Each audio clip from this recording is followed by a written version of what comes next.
오늘 우리에게 주신 하나님의 말씀은 시편 37편 11절의 말씀입니다. 그러나 온유한 자들은 땅을 차지하며 풍성한 화평으로 즐거워하리로다.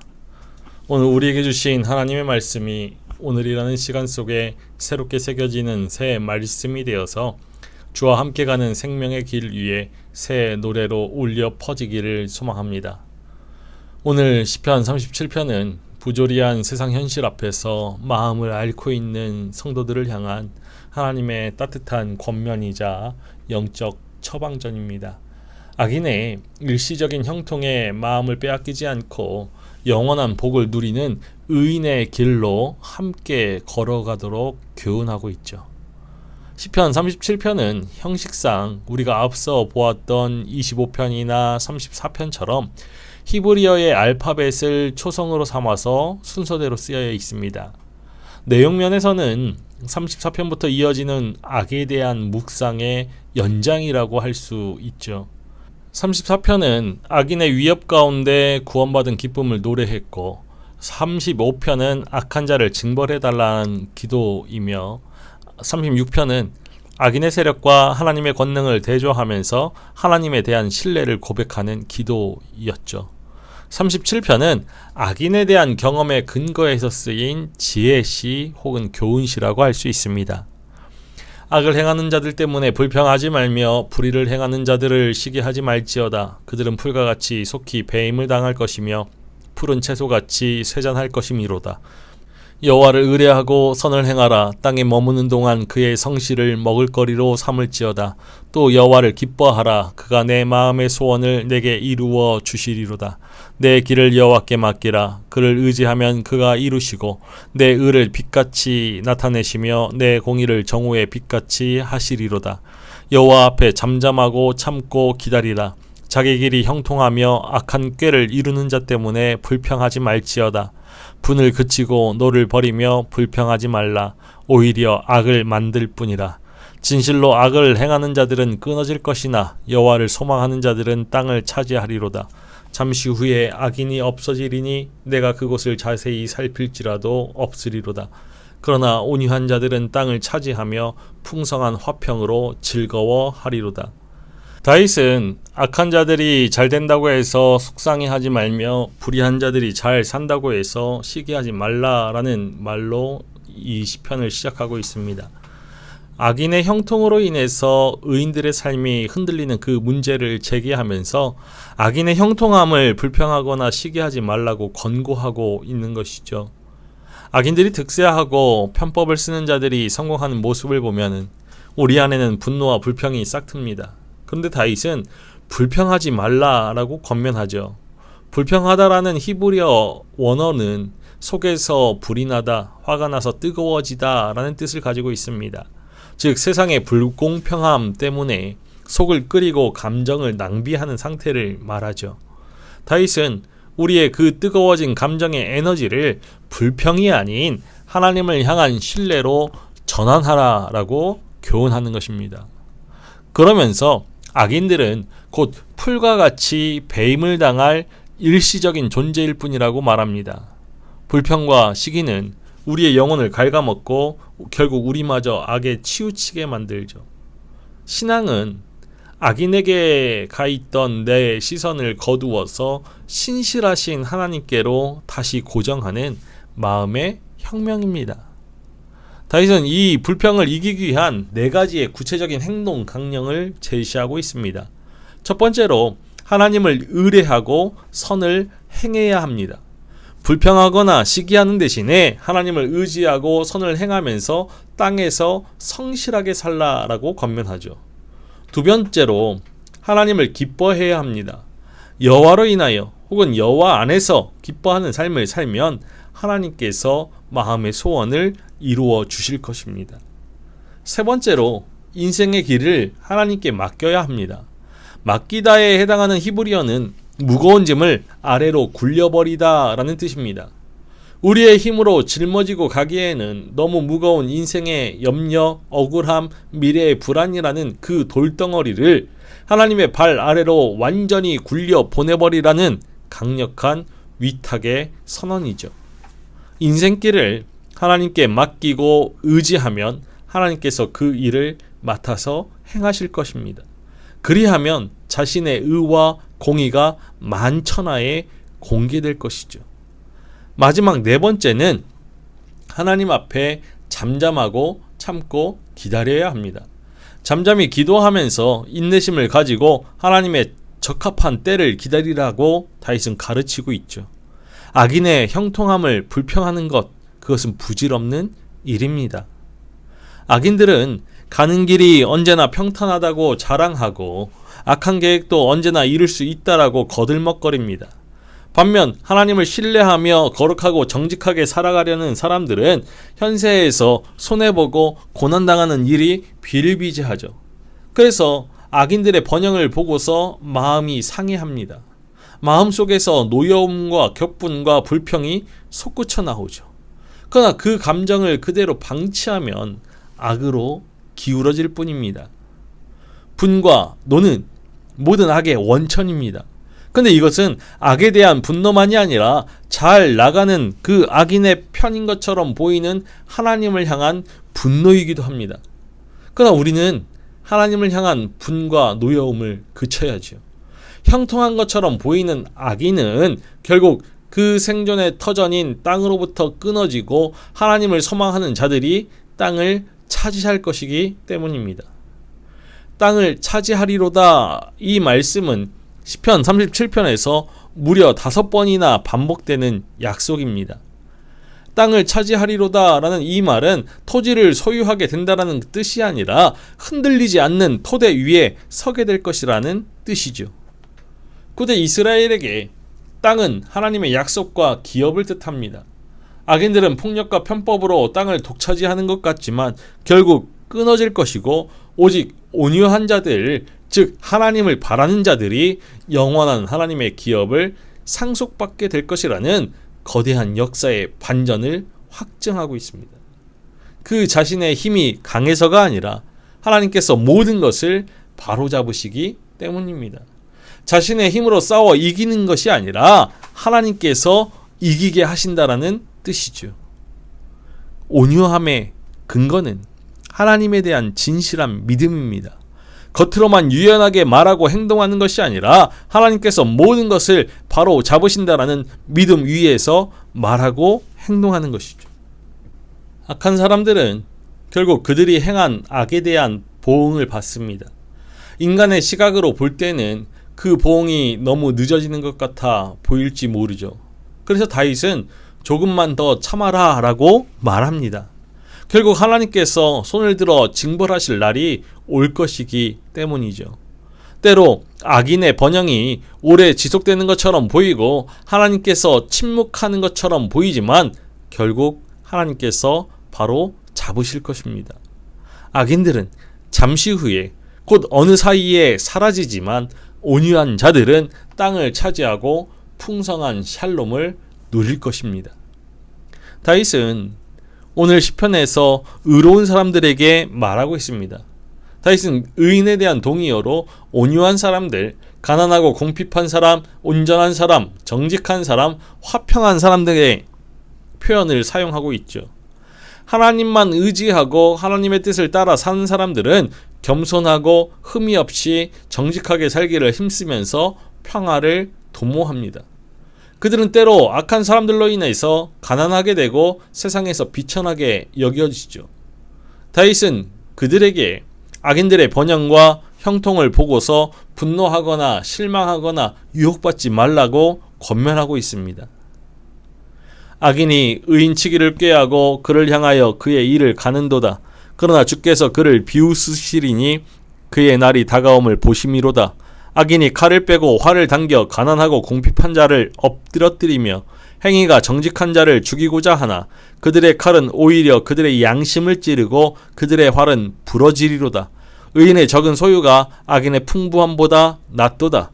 악인의 팔은 부러지나 의인은 여호와께서 붙드시는도다.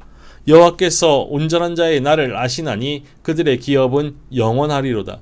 그들은 환난 때에 부끄러움을 당하지 아니하며 기근의 날에도 풍족할 것이나 악인들은 멸망하고 여호와의 원수들은 어린 양의 기름같이 타서 연기가 되어 없어지리로다.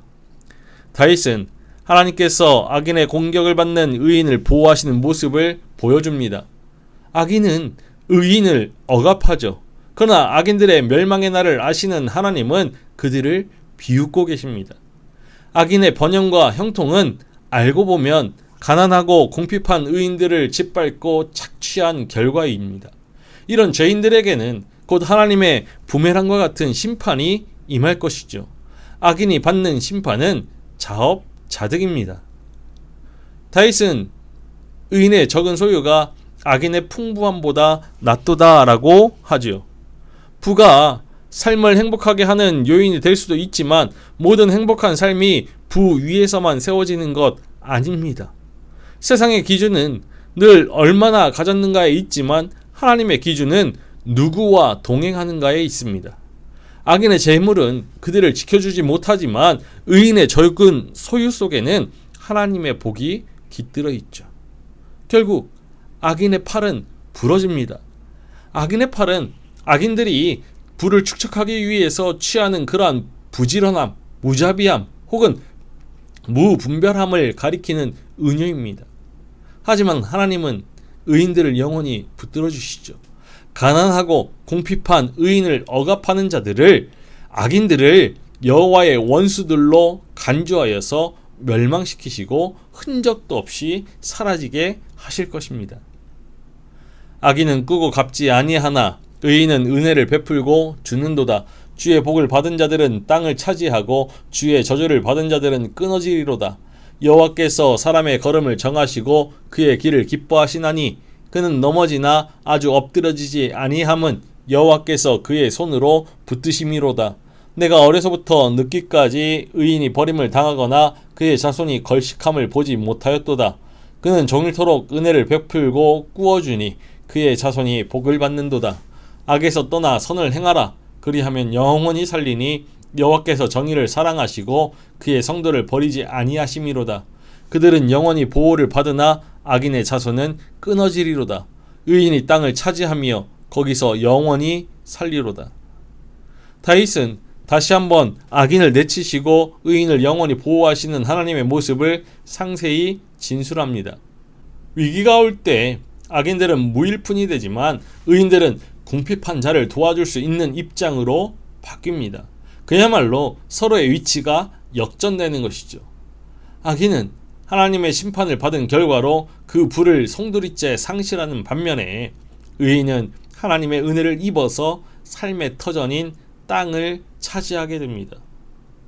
의인은 하나님께서 그 걸음을 정하시고 그의 길을 기뻐하십니다. 비록 살다 보면 넘어질 때가 있지만 아주 엎드려지지 않는 이유는 하나님께서 그의 손으로 붙들고 계시기 때문이죠. 이처럼 의로운 자는 고난을 겪더라도 하나님으로부터 영원히 버림받지 않습니다. 그리고 다윗은 의인은 늘 베풀고 그 자손은 복을 받는다라고 확신하죠.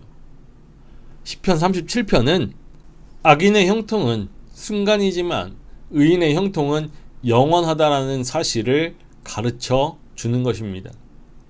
의인의 입은 지혜로우며 그의 혀는 정의를 말하며 그의 마음에는 하나님의 법이 있으니 그의 걸음은 실족함이 없으리로다. 악인이 의인을 엿보아 살해할 기회를 찾으나 여호와는 그를 악인의 손에 버려두지 아니하시고 재판 때에도 정죄하지 아니하시리로다. 여호와를 바라고 그의 도를 지키라. 그리하면 내가 땅을 차지하게 하실 것이라. 악인이 끊어질 때에 내가 똑똑히 보리로다. 내가 악인의 큰 세력을 본즉 그 본래의 땅에 서 있는 나무 잎이 무성함과 같으니 내가 지나갈 때에 그는 없어졌나니 내가 찾아도 발견하지 못하였도다. 온전한 사람을 살피고 정직한 자를 볼지어다. 모든 화평한 자의 미래는 평안이로다. 범죄자들은 함께 멸망하리니 악인의 미래는 끊어질 것이나 의인들의 구원은 여호와로부터 오나니 그는 환난 때에 그들의 요새시리로다. 여호와께서 그들을 도와 건지시되 악인들에서 건져 구원하심은 그를 의지한 까닭이로다.